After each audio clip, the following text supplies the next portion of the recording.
पुराने समय की बात है। दो ठग थे जो लोगों को धोखा देकर उन्हें ठगते और अपनी आजीविका चलाते। एक ठग का नाम भूषण और दूसरे का नाम सुजान था। दोनों ही ठग अपनी ठगी की कला में बहुत ही माहिर थे। पिछले कई वर्षों से वो एक साथ मिलकर काम कर रहे थे और आज तक कभी पकड़े नहीं गए। वो अक्सर ही अपनी जगह बदलते रहते और नए नए लोगों को ठगते थे। एक दिन दोनों ठग एक नगर के बाहर पहुंचे और ठगी की योजना बनाने लगे। नगर के रास्ते में एक जंगल पड़ता था। दोनों ठग उसी जंगल वाले रास्ते पर पहुंचे। उनमें से एक ठग, जिसका नाम भूषण था, वो अंधा बनकर उस रास्ते पर बैठ गया और दूसरा ठग जंगल के अंदर छिप गया। रास्ते पर अंधा होने का नाटक करके बैठा हुआ भूषण भीख मांगने लगा। वो कह रहा था, भगवान के नाम पर मुझे कोई कुछ दे दो, भगवान के नाम पर मुझे कोई कुछ दे दो। आते जाते मुसाफिरों में से कुछ ने उसे पैसे भी दिए। जब उसके पास कुछ पैसे इकट्ठे हो गए तो वह राहगीरों से कहने लगा कि अब कोई उसे बाजार ले जाए। बहुत से लोग उसे देखकर ऐसे ही निकल गए। कुछ देर बाद एक आदमी वहां से गुजरा जो 2 गधों और एक बकरे को अपने साथ ले जा रहा था। वो आदमी अंधे की पुकार सुनकर रुक गया और बोला, मैं तुम्हें अपने साथ बाजार ले जा सकता हूँ, पर मेरे साथ 2 गधे और एक बकरा पहले से ही है, इसीलिए मैं चाहकर भी तुम्हारी सहायता नहीं कर सकता। मैं मजबूर हूँ। अंधे ने कहा, इसमें परेशानी की कोई बात नहीं है। तुम गधे को ले चलो और बकरे की रस्सी मुझे पकड़ा दो, फिर तुम आगे आगे चलो, मैं तुम्हारे पीछे पीछे चलता हूँ। वो आदमी इस बात पर राजी हो गया। वो लोग चल पड़े। अभी वे लोग कुछ ही दूर तक गए थे कि जंगल में छिपा हुआ दूसरा ठग पीछे से आया और उसने बकरे की रस्सी काटी और बकरे को भगा ले गया। अंधे बने हुए ठग ने बकरे के मालिक को पुकारा और कहा, अरे भाई जरा रुको, पहले मेरे हाथ की रस्सी बकरे को खींच रही थी, पर अब वह ढीली है, जरा देखो तो क्या हुआ। बकरे के मालिक ने पलटकर देखा तो बकरा गायब था। वो बोला, अरे मेरा बकरा कहाँ गया? अब मैं उसे ढूंढने जाऊंगा तो इन गधों का क्या करूं? अंधे ठग ने कहा, जहां तक मेरा सवाल है, मैं तो बकरों को ढूंढने नहीं जा सकता। हाँ, तुम मुझे गधों की रस्सी पकड़ा दो तो तुम बकरों को ढूंढने जा सकते हो। वो आदमी बोला, ये ठीक रहेगा, मैं ऐसा ही करता हूँ। ये कहकर उसने गधों की रस्सी अंधे बने हुए ठग को पकड़ा दी और खुद बकरों को ढूंढने के लिए चल पड़ा। जैसे ही बकरे का मालिक कुछ दूर गया होगा, वो अंधा ठग गधों को लेकर भाग गया। बाद में वो दोनों ठग मिले और उन्होंने गधे और बकरे को बेचकर जो रकम इकट्ठी की उसे आपस में आधा आधा बांट लिया। वे दोनों बहुत ही खुश थे कि उन्होंने बड़ी ही चतुराई से एक और आदमी को ठग लिया था। अब उन्होंने कुछ और दिन उसी नगर में ठगी करने का विचार बनाया। उन्हें लगा कि इस नगर के लोग बड़े ही सीधे साधे और भोले हैं, इन्हें बड़ी ही आसानी से ठगा जा सकता है। कुछ दिनों बाद उन्हें खेतों में एक किसान हल जोतता हुआ दिखाई पड़ा। खेतों के आसपास कुछ पेड़ भी थे और नजदीक ही एक पहाड़ी थी। एक ठग खेतों के नजदीक वाले एक पेड़ के ऊपर चढ़ गया और दूसरा वहीं दूसरी तरफ के पेड़ों के पीछे जाकर छिप गया। पेड़ पर चढ़ा हुआ ठग जोर जोर से चिल्लाने लगा, ये बड़े ही आश्चर्य की बात है, ये बड़े ही आश्चर्य की बात है। उसकी आवाज किसान के कानों तक पहुंची। किसान सोचने लगा कि आखिर ऐसा क्या है जो इस आदमी ने देख लिया और चिल्ला रहा है। किसान अपने बैलों को रोककर इधर उधर देखने लगा कि आखिर वो आश्चर्य की बात क्या है। काफी देर देखने के बाद भी उसे कोई आश्चर्य की बात दिखाई नहीं दी। जब उसे कुछ भी समझ में नहीं आया तो वो उस पेड़ की तरफ चलने लगा जिस पर वो ठग बैठा हुआ चिल्ला रहा था। वो पेड़ खेत से कुछ कदमों की दूरी पर ही था। जब तक किसान उस पेड़ तक पहुंचता तब तक उसके पीछे दूसरी तरफ से छिपा हुआ ठग निकला और किसान का एक बैल खोलकर ले गया और वापस पेड़ों के झुंड में जाकर छिप गया। इधर किसान पेड़ पर चढ़े हुए ठग के पास पहुंचा और पूछा, क्यों भाई, ऐसा क्या आश्चर्य देख लिया तुमने जो इतना चिल्ला रहे हो? पेड़ पर बैठे हुए ठग ने कहा, यही कि तुम एक बैल से हल चला रहे थे। ये क्या किसी आश्चर्य से कम है? किसान बोला, पर मैं तो एक बैल से हल नहीं चला रहा, देखो ना, मैं तो 2 बैलों से हल चला रहा हूँ, वे रहे मेरे दोनों बैल। इतना कहकर उसने अपने बैलों की तरफ इशारा किया तो देखा कि वहां पर सचमुच एक ही बैल था। किसान बेचारा बहुत ही दुखी हुआ और मेरा बैल कहाँ है, मेरा बैल कहाँ है कहता हुआ वो अपने बैल को ढूंढने चला गया। तो पेड़ पर चढ़कर बैठा हुआ ठग नीचे उतरा और उसका दूसरा बैल भी लेकर भाग गया। इस तरह से एक बार फिर दोनों ने मिलकर एक और आदमी को ठग लिया। इस बार अपना कमाया हुआ पैसा लेकर वे एक सराय में जाकर रुक गए। उन्होंने सोचा कि कल सुबह ही नगर छोड़ देंगे, क्योंकि अब ज्यादा दिनों तक यहाँ पर रहना सुरक्षित नहीं है। उसी सराय में उनके साथ एक आदमी और भी रुका हुआ था। खाना खाकर वो दोनों उस आदमी से बातें करने लगे। बातों बातों में पता चला कि वो आदमी एक घोड़े के व्यापारी का नौकर है। उसका मालिक पूरे इलाके का सबसे बड़ा घोड़ों का व्यापारी है। उसने ये भी बताया कि उसके मालिक के पास सबसे बेहतरीन नस्ल के अरबी घोड़े होते हैं जो बहुत ही ऊंची कीमतों पर बिकते हैं।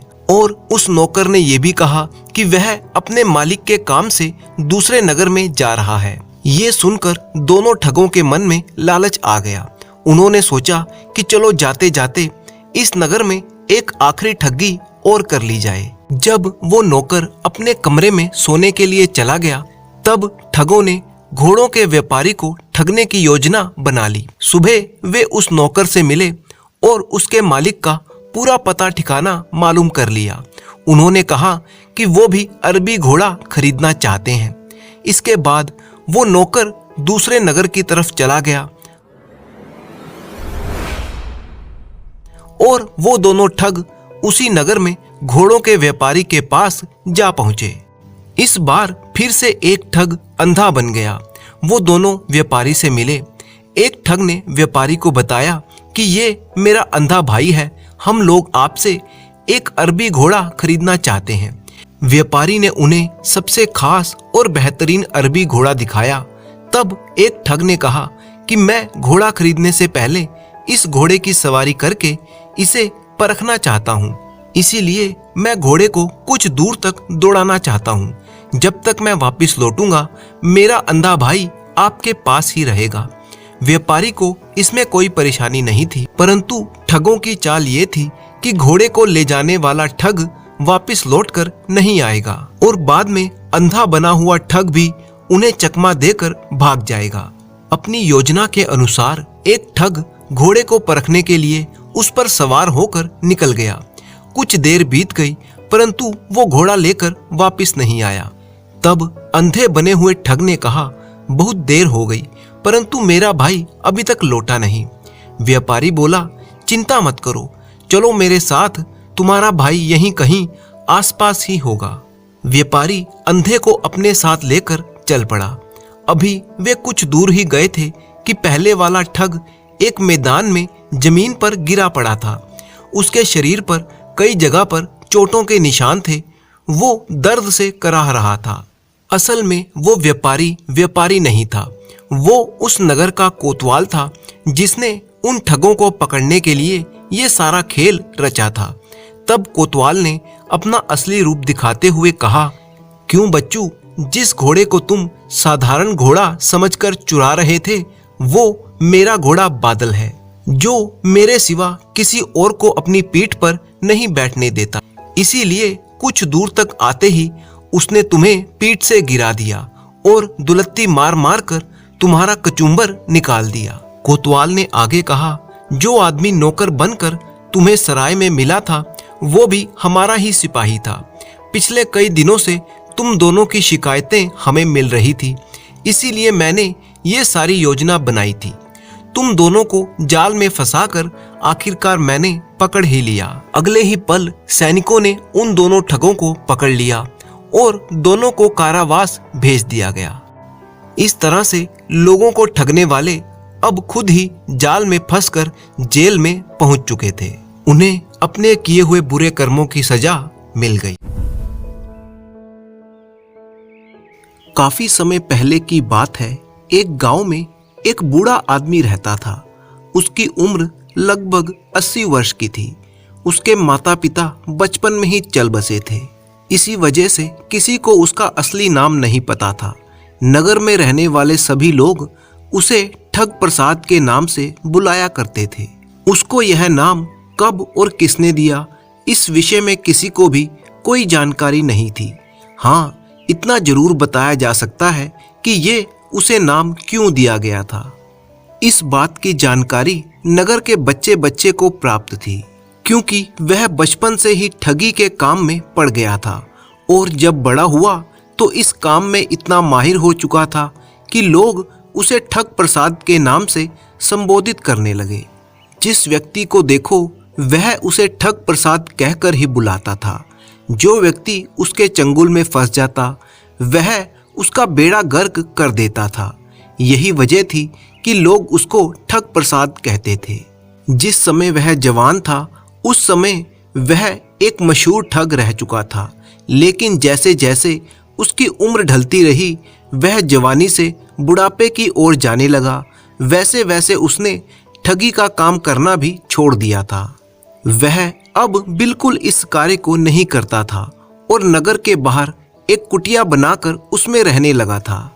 अब वह वहां रहकर राह भटके लोगों को रास्ता दिखाता था, भूखे लोगों को खाना खिलाता, जो प्यासे गुजरते उन्हें पानी पिलाता, अपने द्वारा किए गए पापों को धोने और शुद्ध करने में लगा हुआ था। इसी तरह से उसके दिन बीत रहे थे। एक दिन की बात है, वहां से गुजरते हुए एक साधु उसकी कुटिया पर आ गए। उन साधु महाराज ने ठग प्रसाद से कुछ खाने के लिए मांगा। साधु महाराज ठंड से कांप भी रहे थे। ठग प्रसाद उन्हें कुटिया के अंदर ले आया, उन्हें आग के पास बिठाया और खाने के लिए उन्हें भोजन भी दिया। उसका आदर सत्कार देखकर साधु बहुत ज्यादा खुश हुआ और उसे आशीर्वाद देकर उसी कुटिया में रात गुजारने की विनती करने लगा। ठग प्रसाद ने साधु महाराज की प्रार्थना मान ली और अपनी कुटिया में एक रात के लिए रोक लिया। इसके साथ ही उनके सोने की व्यवस्था भी कर दी। रात के समय जब साधु महाराज सोने के लिए चले तो उन्होंने अपने बालों के जूड़े में से एक पुड़िया निकाली और वह बिस्तर के नीचे रख ली। ठग प्रसाद बड़े ही गौर से ये सब देख रहा था। जब साधु महाराज गहरी नींद में सो गए तब ठग प्रसाद ने साधु महाराज की पुड़िया को निकाला और खोलकर देखा। पुड़िया को देखकर ठग प्रसाद की आंखों में चमक आ गई। उस पुड़िया में सोने की 20 मोहरें थीं। उन मोहरों को देखकर ठग प्रसाद कुछ देर तक सोच विचार करता रहा। फिर उसने वह पुड़िया उसी स्थान पर रख दी और आराम से सो गया। सुबह सवेरे साधु महाराज जब जागे तो उन्होंने पुड़िया को निकाला, उसे खोलकर देखा तथा इत्मीनान से अपनी जटाओं के जूड़े में बांध लिया। इसी बीच ठग प्रसाद ने साधु महाराज के लिए भोजन का प्रबंध किया। साधु महाराज ने भोजन किया, उसके बाद ठग प्रसाद ने भी भोजन किया और फिर साधु महाराज धन्यवाद देकर चलने लगे। ठग प्रसाद ने साधु महाराज के चरणों की धूल को अपने मस्तक पर लगाया और साधु का आशीर्वाद प्राप्त किया। पूरी तरह से संतुष्ट होकर साधु महाराज वहां से चलने लगे। ठग प्रसाद ने भी उन्हें विदा कर दिया। जब साधु महाराज कुटिया से थोड़ी दूर पहुंच गए तो ठग प्रसाद ने बड़े जोर जोर से चिल्लाना शुरू कर दिया, अरे भाइयों, इस पाखंडी साधु को पकड़ो, ये मुझे लूट कर जा रहा है। उसकी चीख पुकार सुनकर आसपास के खेतों में काम कर रहे सभी लोगों ने उस साधु को पकड़ लिया। साधु महाराज कुछ भी समझ नहीं पाए। जब ठग प्रसाद उनके पास आया तो वह बोला, कहो बच्चा, क्या हुआ? ठग प्रसाद ने कहा, अरे बच्चे के बाप, ये पूछ क्या नहीं हुआ। अगर मुझे पता होता कि तू इतना पाखंडी है तो तुझे मैं अपने पास ठहराता ही क्यों। गुस्से से कांपते हुए ठग प्रसाद ने ये बात कही। कुछ समय पहले पूजा आराधना करने वाला वह व्यक्ति इतनी जल्दी बदल जाएगा, साधु महाराज ने ये बात कभी सपने में भी नहीं सोची थी। वह आश्चर्य से ठग प्रसाद को देख रहे थे। उनकी समझ में नहीं आ रहा था कि ये सब क्या हो रहा है। साधु महाराज को अपनी ओर इस तरह से देखते हुए ठग प्रसाद बोला, अरे पापी दुष्ट, अब तो निकाल दे उस पाप की पूंजी को, कहाँ छिपा कर रख दी। बच्चा, मेरी समझ में तेरी बात बिल्कुल नहीं आ रही। आखिर तुम क्या कहना चाहते हो, साफ साफ बताओ। उसी प्रकार हैरान परेशान हुए साधु महाराज ने पूछा। ठीक है, वही करूंगा। अब तो कोई मुझे मार्ग दिखाई नहीं देता। लातों के भूत बातों से नहीं मानते। लोगों, इसकी तलाशी लो, ठग प्रसाद ने लोगों से कहा। वहां पर खड़े सभी लोगों ने साधु महाराज को पकड़ लिया और वहां तलाशी लेने की बात होने लगी। ठग प्रसाद ने तलाशी लेने का नाटक करना शुरू किया और साधु की धोती से लेकर उसकी जटाओं तक को देखने लगा। तभी उसने साधु की जटाओं में बंधी हुई पुड़िया को निकाल लिया। लोगों को उस पुड़िया को दिखाते हुए बोला, देखो तो सही, पापी ने कहां पर छुपा कर रखी थी। यह तो अच्छा हुआ जो मुझे जल्दी पता चल गया, नहीं तो साधु महाराज का क्या मालूम कहां पहुंच जाते, तब तो मैं लुट ही जाता। हे भगवान, तूने मुझे बाल बाल बचा लिया। लोगों ने साधु महाराज को रंगे हाथों पकड़ लिया था। इस वजह से उन्होंने अपनी सफाई में कुछ नहीं कहा था, जिसकी वजह से सभी लोगों को भरोसा था कि साधु महाराज ही यकीनन एक चोर हैं। इसीलिए वे साधु को बुरी बुरी गालियां बक रहे थे और तरह तरह की बातें सुना रहे थे। कुछ देर के बाद वे सभी अपने घरों की तरफ लौटने लगे। मोहरों की पुड़िया लेकर ठग प्रसाद अपनी कुटिया के अंदर चला गया और उसने अंदर जाकर पुड़िया छिपा कर रख दी। थोड़ी देर बाद ही वह बाहर आ गया और साधु महाराज का बड़े उत्साह और सच्चे दिल से इस तरह से आदर सत्कार करने लगा जैसे कुछ हुआ ही ना हो। वह फिर से साधु महाराज को भोजन करवाने के लिए प्रार्थना करने लगा। ठग प्रसाद के अचानक हुए इस अनोखे व्यवहार को देखकर साधु महाराज दंग रह गए। साधु महाराज ने उससे कहा, ठग प्रसाद, मैं सारी रात तेरी कुटिया में सोया।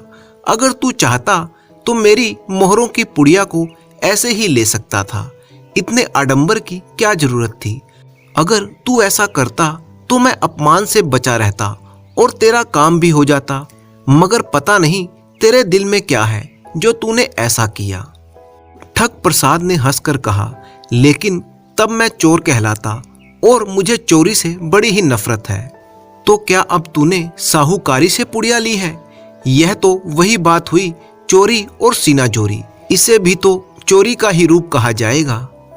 क्या कहा साधु महाराज, मैं चोर हूं? नहीं, बिल्कुल नहीं। मैंने अपने जीवन में कभी भी चोरी नहीं की। मेरा काम ठगी करना है। मैं अपने पेशे को पूरी ईमानदारी से करता हूं। अब अगर मुझे आगे से चोर कहा तो अच्छा नहीं होगा। ठग प्रसाद गुस्से से कांप रहा था। ठग प्रसाद ने गुस्से से कहा, साधु महाराज, मैं आपकी असलियत अच्छी तरह जान चुका हूं। आप साधु नहीं हैं, बल्कि साधु के वेश में एक चोर हैं। क्योंकि कल रात को जब मैंने आपको सोने के सिक्के छिपाते हुए देखा, मैं तभी समझ गया था कि एक साधु के पास इतने सोने के सिक्के क्यों हैं। अगर आप सच्चे साधु होते तो आपके मन में इतना लालच नहीं होता।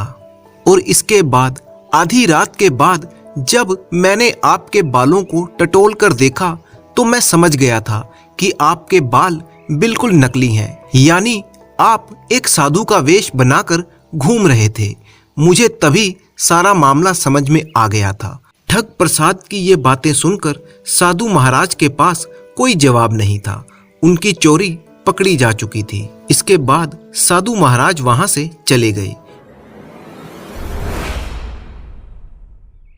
वह साधु महाराज पूरे रास्ते भर उस ठग के विषय में और उसकी ईमानदारी के विषय में ही सोचते जा रहे थे।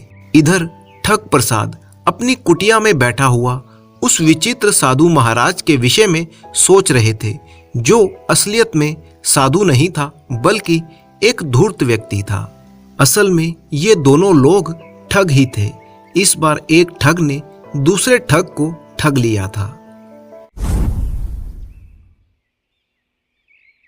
किसी जमाने में एक गांव में एक जागीरदार रहता था।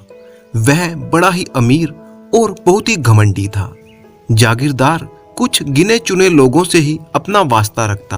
जहां तक किसानों का सवाल था, उन्हें वह अपने से बहुत दूर ही रखता। जागीरदार को किसानों से मिट्टी की बू जो आती थी, उसने अपने नौकरों को हुक्म दे रखा था कि अगर कोई भी किसान उसके नजदीक आने की हिमाकत करे तो उन्हें दूर भगा दिया जाए।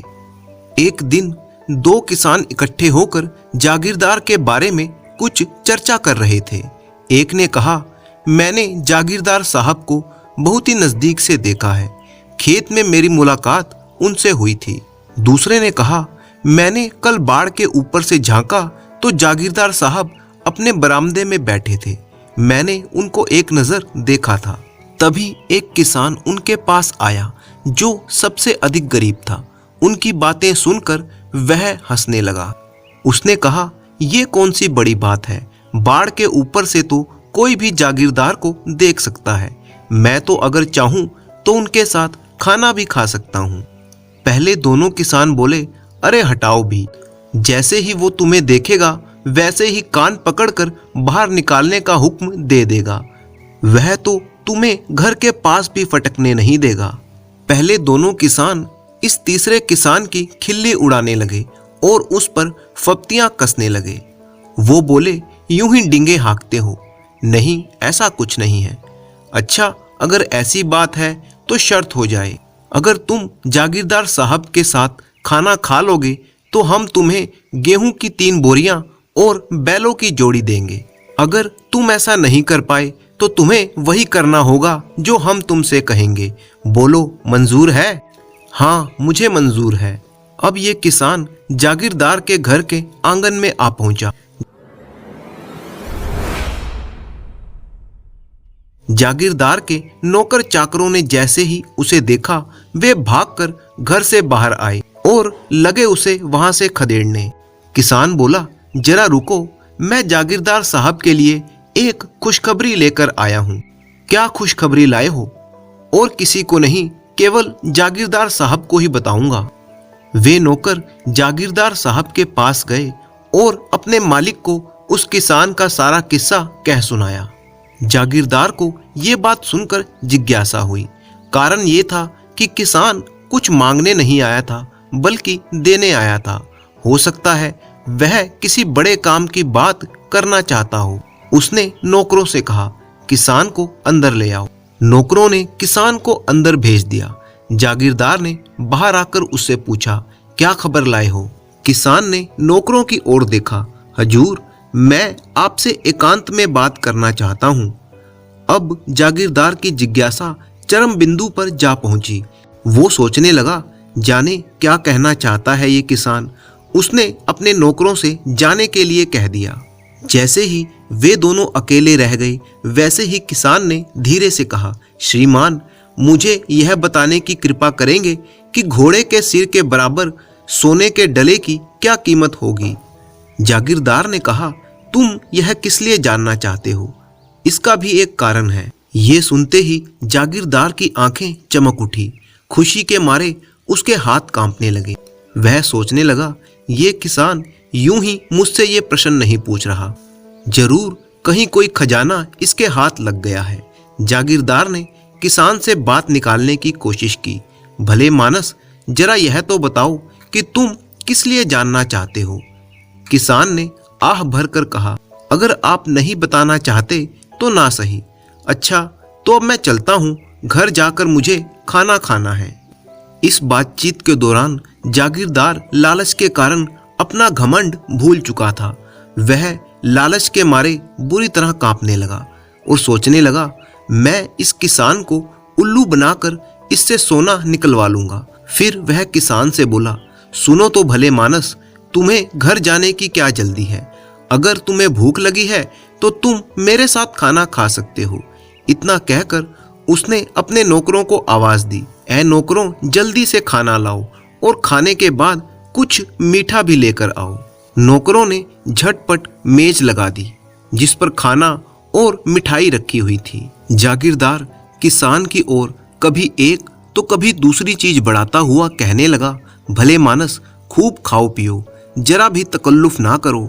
किसान खाना भी खाता रहा और खाने के बाद उसने खूब सी मिठाई भी खा ली। जागीरदार उसकी तश्तरी में खाने की चीजें रखता जाता था। किसान ने जब खूब पेट भरकर खा लिया तो जागीरदार ने कहा, अच्छा अब तुम यहाँ से जाओ और घोड़े के सिर के बराबर सोने का डला ले आओ। तुम्हारी जगह वह मेरे कहीं ज्यादा और कहीं अच्छे तरह से काम आएगा। उसके बदले मैं तुम्हें बहुत सा इनाम दूंगा। नहीं श्रीमान जी, मैं वो सोने का डला नहीं लाऊंगा। क्यों नहीं लाओगे? क्योंकि वह मेरे पास है ही नहीं। है ही नहीं तो तुम उसकी कीमत क्यों पूछ रहे थे? बस जिज्ञासावश पूछ रहा था। ये बात सुनकर जागीरदार आग बबूला हो उठा। उसका चेहरा गुस्से से तमतमा गया। वह पैर पटकने लगा और चिल्लाया, निकल यहाँ से उल्लू कहीं के। किसान ने जवाब दिया, श्रीमान, मैं ऐसा भी उल्लू नहीं हूँ जैसा आप समझते हैं। आपके यहाँ पर बढ़िया दावत का मजा लिया है और शर्त में गेहूं की 3 बोरियां और एक बैलों की जोड़ी जीत चुका हूँ। ऐसा करना किसी उल्लू के बस की बात नहीं है। इतना कहकर वह चला गया। किसान अब शर्त जीत चुका था। उसने बाकी के 2 किसानों से 3 अनाज की बोरियां और 1 जोड़ी बैल ले लिए और अपने घर की तरफ चल दिया। इस तरह से उस किसान ने अपनी चतुराई के बल पर जागीरदार को बेवकूफ बनाया और शर्त जीत ली। भीखू भाई जरा कंजूस थे। एक दिन उनका मन नारियल खाने का हुआ, लेकिन इसके लिए ना तो वे बाजार जाना चाहते थे और ना ही पैसे खर्च करना। वे सीधे खेत में जाकर बूढ़े बरगद के नीचे बैठ गए और सोचने लगे कि क्या करूं।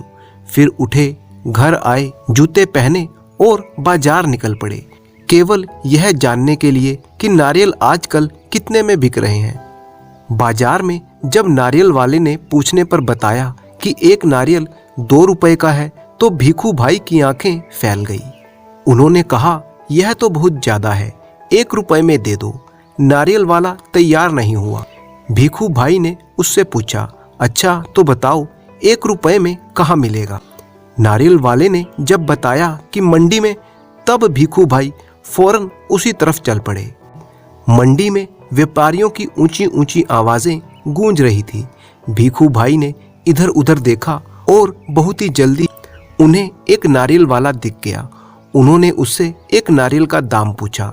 नारियल वाले ने कहा, सिर्फ 1 रुपए में, जो चाहे ले जाओ। भीखू भाई ने उसकी तरफ 50 पैसे बढ़ाते हुए कहा, 50 पैसे काफी हैं, मैं इस नारियल को लेता हूँ और तुम यह लो, 50 पैसे पकड़ लो। नारियल वाले ने झट से उनके हाथ से नारियल छीन लिया और कहने लगा, हो सकता है बंदरगाह पर तुम्हें ये 50 पैसे का मिल जाए। भीखू भाई सागर के किनारे एक नाव वाले के पास 2-4 नारियल पड़े देखकर उससे पूछ बैठे, यह नारियल कितने में दोगे? नाव वाले ने जवाब दिया, 50 पैसे में। भीखू भाई हैरान रह गए। उन्होंने कहा, इतनी दूर से पैदल आया हूँ, 50 पैसे बहुत ज्यादा हैं, मैं तुम्हें 25 पैसे दूंगा। नाव वाला तैयार नहीं हुआ। हाँ, उसने भीखू भाई को नारियल के बगीचे में जाने की सलाह दी। भीखू भाई जब नारियल के बागीचे में पहुंचे, वहां के माली को देखकर उनसे पूछा, यह नारियल कितने में बेचोगे? माली ने जवाब दिया, 25 पैसे का एक। भीखू भाई को 25 पैसे भी ज्यादा लगे। उन्होंने माली से कहा, मैं बहुत थक गया हूँ, मेरी बात मानो, एक नारियल मुझे मुफ्त में दे दो। इस पर माली ने कहा, अगर मुफ्त में नारियल चाहिए तो पेड़ पर चढ़ जाओ और जितने चाहे तोड़ लो। भीखू भाई बेहद खुश हुए। उन्होंने जल्दी जल्दी पेड़ पर चढ़ना शुरू कर दिया। बहुत जल्दी ऊपर चढ़ गए। फिर वे टहनी और तने के बीच आराम से बैठ गए और दोनों हाथों को आगे बढ़ाने लगे सबसे बड़े नारियल को तोड़ने के लिए। अचानक उनका पैर फिसल गया। उन्होंने एकदम से नारियल को पकड़ लिया। उनके दोनों पैर हवा में झूलते रहे। उन्होंने माली से मदद की विनती की। माली ने मदद करने से मना कर दिया। तभी ऊंट पर सवार एक आदमी वहां से गुजरा। भीखू भाई ने उससे मदद मांगी। वह तैयार हो गया। ऊंट की पीठ पर खड़े होकर उसने भीखू भाई के पैरों को पकड़ लिया। ठीक उसी समय हरे भरे पत्ते खाने की लालच में ऊंट ने गर्दन झुकाई और अपनी जगह से हट गया। नतीजा यह हुआ कि वह आदमी ऊंट की पीठ से फिसल गया। अपनी जान बचाने के लिए उसने भीखू भाई के पैरों को कसकर पकड़ लिया। इतने में एक घुड़सवार वहां आया। पेड़ से लटके दोनों जनों ने उससे मदद मांगी। घुड़सवार ने सोचा, मैं घोड़े की पीठ पर चढ़कर इनकी मदद करता हूँ। फिर वह घोड़े पर उठ खड़ा हुआ, लेकिन घोड़े ने भी वही किया जो ऊंट ने किया था। हरी घास के चक्कर में घोड़ा थोड़ा आगे सरक गया और उन्हें छोड़ चला, अपने मालिक को ऊंट वाले के पैरों से लटकते हुए। नारियल के पेड़ पर अब 3 जने झूल रहे थे। घुड़सवार ने भीखू भाई से कहा, काका कस के पकड़े रहना, मैं आपको 100 रुपए दूंगा। इसके बाद ऊंट वाले ने कहा, मैं आपको 200 रुपए दूंगा, लेकिन नारियल को छोड़ना नहीं। भीखू भाई 100 और 200 के चक्कर में बहुत ही ज्यादा खुश हो गए और वो कहने लगे, इतने में तो मैं ढेर सारे नारियल खरीद सकता हूँ। और जब उन्होंने ढेर सारे बोला तो अपनी दोनों बाहें खुशी के मारे खोल दी। इतने में नारियल उनके हाथ से छूटा। परिणाम ये हुआ कि घुड़सवार, ऊंट वाला और भीखू भाई तीनों जमीन पर धड़ाम से गिर पड़े और दूसरे ही क्षण एक बड़ा नारियल भीखू भाई के सिर पर आ फूटा। अब भीखू भाई को एक नारियल मिल गया, जिसके लिए उन्होंने पैसे तो नहीं खर्चे थे, परंतु बहुत बड़ी कीमत जरूर चुका दी थी। उस दिन के बाद से फिर कभी उन्होंने मुफ्त में नारियल के बारे में नहीं सोचा। रतनगढ़ राज्य की सेना में एक सैनिक बहुत वर्षों तक अपने राजा की सेवा करता रहा, पर अंत में उसे बिना वेतन दिए या बिना कोई इनाम दिए निकाल दिया गया। अब उसे समझ में नहीं आ रहा था कि वह अपनी रोटी कमाने के लिए क्या करे। वो बड़े ही उदास मन से घर की तरफ चला जा रहा था। उस सैनिक का नाम जोरावर था। वो मन ही मन सोचता कि मैंने राजा की इतने वर्षों तक सेवा की, परंतु बदले में राजा ने उसे राज्य से निकाल दिया। बात असल में ये थी कि रतनगढ़ का राजा दुर्जन सिंह एक बड़ा ही क्रूर शासक था। वो अपनी प्रजा पर बहुत ही अत्याचार करता। वह जनता से मनमाना कर वसूल करता था। जो भी राजा का कर ना चुका पाता, उसे कठोर से कठोर दंड दिया जाता। राजा अपने सैनिक भेजकर गरीब जनता पर कोई ना कोई अत्याचार करवाता ही रहता था। जोरावर नाम का ये सैनिक भी दुर्जन सिंह की सेना में ही शामिल था, परंतु एक दिन जोरावर ने गरीब जनता पर जुल्म ढाने से मना कर दिया, क्योंकि जोरावर की अंतरात्मा ने उसे ऐसा करने से मना कर दिया था। राजा ने उसे कारागार में डलवा दिया और आदेश दिया कि इसे राज आज्ञा ना मानने के कारण मृत्यु दंड दे दिया जाए। परंतु राजा की पुत्री स्नेहलता, जो कि एक नेक दिल लड़की थी, उसने राजा को ऐसा करने से मना किया और कहा कि इसने इतने साल तक आपकी सेवा की है, तो इसे मारिए मत, बस नौकरी से निकाल दीजिए। अब क्योंकि राजा दुर्जन सिंह अपनी पुत्री से बहुत ही प्यार करता था, तो उसने पुत्री की बात मान ली और सैनिक जोरावर को नौकरी से निकाल दिया गया। उसकी सारी संपत्ति और उसका धन जब्त कर लिया गया। उसकी सैनिकों की पोशाक भी उससे छीन ली गई और उसे साधारण वस्त्र पहनाकर राज्य से बाहर निकाल दिया गया। जोरावर अब बड़े ही बुझे मन से भटकता फिर रहा था। पूरा दिन चलने के बाद शाम को वो एक घने जंगल में पहुंचा। अभी वह कुछ दूर ही गया था कि उसे पेड़ों के बीच एक रोशनी चमकती हुई दिखाई दी। जोरावर ने अपने थके हुए पैरों को उधर ही बढ़ा दिया। जल्दी ही उसे एक झोपड़ी दिखाई दी, जिसमें एक बुढ़िया रहती थी। जोरावर ने दरवाजा खटखटाया तो बुढ़िया बाहर आई। जोरावर ने बुढ़िया से प्रार्थना की कि उसे रात को झोपड़ी में रुकने दे और कुछ खाने पीने के लिए भी दे दे। परंतु बुढ़िया बहुत ही अड़ियल और गुस्सैल किस्म की औरत थी। वो कुछ सुनने को तैयार ही नहीं थी। परंतु जोरावर से पीछा छुड़ाना आसान नहीं था। आखिरकार बुढ़िया बोली, चलो मैं तुम पर दया कर दूंगी, पर बदले में तुम्हें सुबह मेरा पूरा बगीचा खोदना पड़ेगा। जोरावर उसकी हर बात मानने को तैयार हो गया, इसीलिए बुढ़िया का मेहमान भी बन गया। रात आराम से गुजारने के बाद सुबह खाना खाकर जोरावर बगीचा खोदने में लग गया। यह काम करने में उसे पूरा दिन लग गया।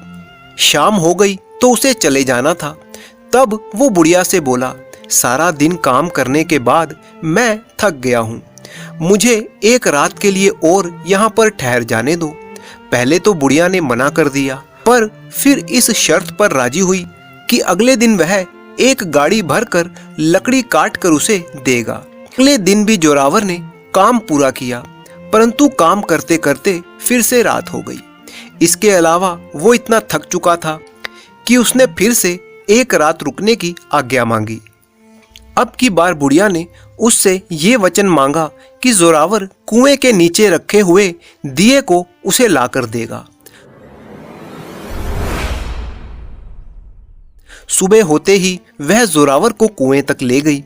कुआं बहुत ही गहरा था, परंतु सूखा था। बुढ़िया ने जोरावर की कमर पर रस्सी बांधकर उसे नीचे उतार दिया। कुएं के अंदर, जैसा कि बुढ़िया ने बताया था, एक दीपक पड़ा था। जोरावर ने रस्सी हिलाकर बुढ़िया को इशारा दिया कि उसे ऊपर खींच ले, पर बुढ़िया ने जोरावर को बस इतना ही ऊपर खींचा कि वह हाथ बढ़ाकर दिया उसे दे सके, और बोली, पहले मुझे दिया पकड़ा दो तो मैं संभाल लूंगी। सैनिक जोरावर भांप गया कि इसका इरादा ठीक नहीं है। सच ही वह दिया लेने के बाद सैनिक जोरावर को कुएं में वापस धकेलने की सोच रही थी। जोरावर उसके बुरे इरादों को भांप गया और बोला, मैं जब तक कुएं से बाहर सही सलामत नहीं निकल आऊंगा तब तक तुम्हें यह दिया नहीं दूंगा। ये सुनते ही वो बुढ़िया बहुत ही नाराज हो गई। उसने दिए समेत जोरावर को नीचे फेंक दिया। वह बुढ़िया सालों से इस दिए को हासिल करने की कोशिश कर रही थी। इधर बेचारा जोरावर कुछ देर निराश होकर नीचे कुएं में पड़ा रहा और सोचने लगा कि अब उसके जीवन का अंत आ गया है। तभी उसे याद आया कि उसकी जेब में थोड़ा सा तंबाकू पड़ा हुआ था। उसने सोचा, क्यों ना इस तंबाकू को पीकर खत्म कर दूं।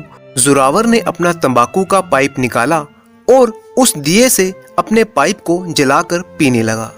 अचानक धुएं का बादल उठा और उसके बीच से एक प्रेत प्रकट हो गया। वह बोला, सैनिक, तुम्हें क्या चाहिए? जोरावर ने जवाब दिया, कुछ नहीं। तब प्रेत ने कहा, तुम इस दिए के मालिक हो, इसीलिए मुझे तुम्हारी हर बात माननी होगी। जोरावर बोला, तो सबसे पहले तुम मुझे इस कुएं से बाहर निकालो। उसके कहने की ही देर थी कि प्रेत ने उसका हाथ पकड़कर उसे दिए समेत कुएं से बाहर निकाल दिया। सैनिक जोरावर फिर बोला, अब एक दया और करो, उस बुढ़िया को मेरी जगह कुएं में डाल दो। प्रेत ने यह काम भी कर दिया। इसके बाद जोरावर उस बुढ़िया की झोपड़ी में गया। वहां पर उसे बहुत सारा सोना चांदी मिला, जो शायद उस बुढ़िया ने राह चलते मुसाफिरों से लूटा था। इसके बाद प्रेत ने कहा, अगर कभी तुम्हें मेरी जरूरत हो तो तुम इस दीपक से अपना पाइप जलाना, मैं फौरन तुम्हारे पास पहुंच जाऊंगा। सैनिक अपने भाग्य पर बहुत ही खुश हुआ। वह पहले शहर से बाहर गया और वहां पर एक अच्छी सी सराय में उसने एक कमरा लिया। भर पेट खाना खाने के बाद सैनिक ने फिर से एक बार प्रेत को प्रकट किया और बोला, राजा दुर्जन सिंह ने मुझे पैसे ना देकर मुझे भूखा मरने के लिए छोड़ दिया। अब मैं उससे बदला लेना चाहता हूँ। आज शाम को तुम राजा की बेटी को लेकर यहाँ पर आओ, क्योंकि राजा अपनी बेटी से बहुत ही प्यार करता है, तो उसके लिए इससे बड़ी सजा और कोई नहीं हो सकती। वह प्रेत बोला, यह तो एक खतरनाक काम है, परंतु फिर भी मैं तुम्हारे लिए करूँगा। फिर वह प्रेत गहरी नींद में सोती हुई राजकुमारी को सैनिक के पास ले आया। अगले दिन सुबह होते ही वह राजकुमारी को वापस महल में छोड़ आया। राजकुमारी ने अपने पिता को देखते ही बताया कि पिछली रात एक अजीब सा सपना मैंने देखा। मुझे लगा कि मुझे हवा में कोई उड़ाकर ले जा रहा है और वो मुझे एक सैनिक के घर ले गया। वहां मैंने नौकरानी की तरह उसकी सेवा की। राजा इस अजीब कहानी के बारे में सोचता रहा। फिर उसने अपनी बेटी से कहा कि तुम अपनी जेब में एक छेद करके उसमें मटर भर लो। जो वह कह रही थी, अगर वह सपना नहीं सच हुआ तो जिस रास्ते से भी वो जाएगी उधर मटर के दाने गिरते रहेंगे और यह पता चल जाएगा कि वह किधर गई थी। राजा इस बात से अनजान था कि वह प्रेत महल में रहकर उनकी जासूसी कर रहा था। प्रेत ने राजा और राजकुमारी की सारी बातें सुन ली थीं। शाम होने पर सैनिक ने वापस प्रेत को राजकुमारी को लाने के लिए कहा।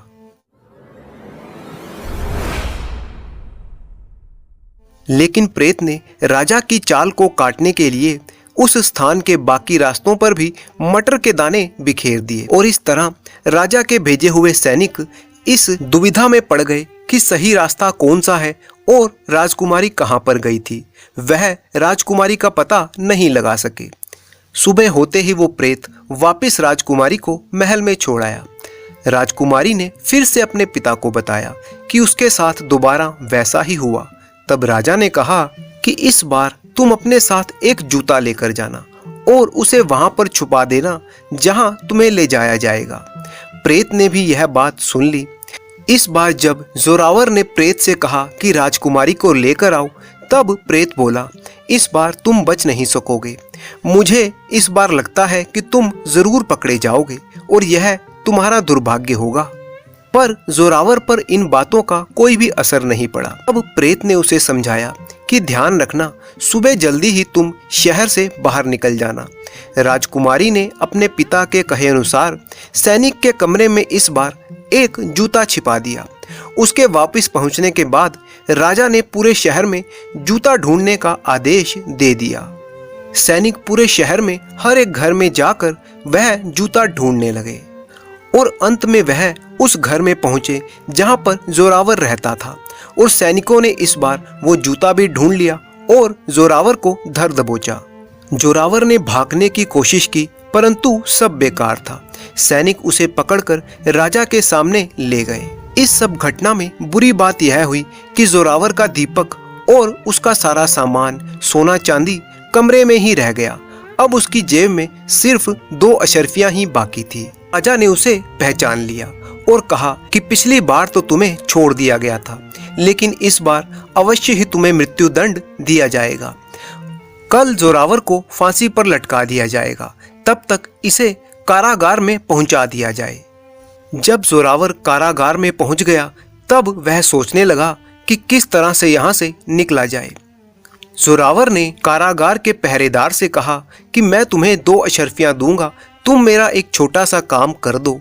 मेरे घर पर मेरा कुछ सामान पड़ा है, तुम मुझे वो सामान लाकर दे दो। वो पहरेदार 2 अशर्फियों के लालच में मान गया और उसने जोरावर के घर से उसका सामान मंगवाकर जोरावर को दे दिया।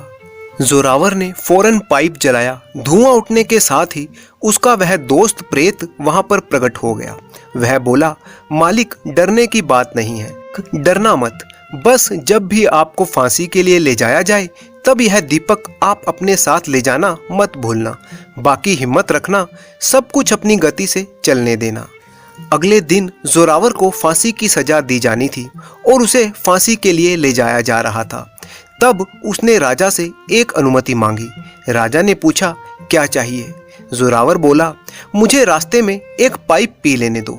राजा ने कहा, एक नहीं, तुम 2 पाइप पियो। तब जोरावर ने उस दिए से अपना पाइप जलाया। पल भर में वो प्रेत सबके सामने प्रकट हो गया। जोरावर ने प्रेत को हुक्म दिया, इस सारी भीड़ को या तो भगा दो या इन्हें मार डालो, और रही राजा की बात, उसके भी 3 टुकड़े कर डालो। प्रेत ने अपना काम करना शुरू कर दिया। जल्दी ही वो सारी भीड़ वहां से भाग गई और राजा अब अकेला ही वहां पर रह गया था। राजा जोरावर से अपनी जान की भीख मांगने लगा। तभी वहां पर राजा की बेटी स्नेहलता आ पहुंची। उसने जोरावर से कहा कि तुम एक अच्छे इंसान हो, यदि तुम भी मेरे पिता की तरह क्रूरता दिखाओगे तो तुम में और मेरे पिता दुर्जन सिंह में क्या फर्क रह जाएगा।